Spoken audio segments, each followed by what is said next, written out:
Your mother was a piece of shit.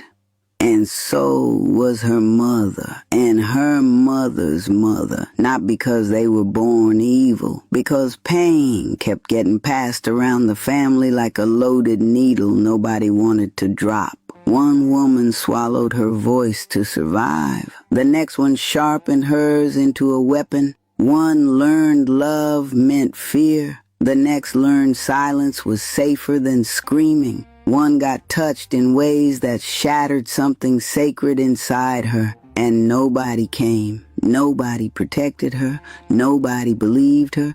So she grew teeth where tenderness should have been. That's how curses survive, through wounded little girls forced to become mothers before they ever became whole human beings. You inherited a nervous system trained for war. A bloodline of slammed doors, cold eyes, manipulation disguised as protection, guilt passed off as love, affection with strings tied around its throat, and the scariest part, pain like that becomes addictive. Not the substance, the chaos, the volatility, the emotional whiplash. Your body starts confusing survival with intimacy. That's why toxic feels familiar.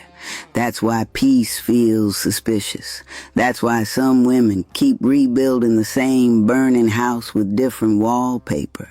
But then there's you, the woman who looked at generations of emotional carnage and said, "This shit dies with me." Do you understand how rare that is? You are the first woman in your bloodline willing to sit in the fire without handing the flames to your children. You're the interruption, the mutation, the ancestor they prayed for while bleeding into the floorboards. And nobody talks about how brutal that responsibility actually is. Healing is grieving parents who are still alive. Healing is learning how to mother yourself while raising children. Healing is choking on memories while trying not to become one.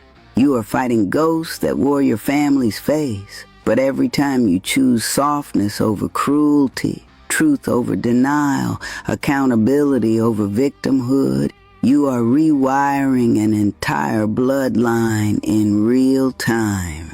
One day your daughter will speak to herself gently because of a war you fought nobody saw. And that is how curses finally start.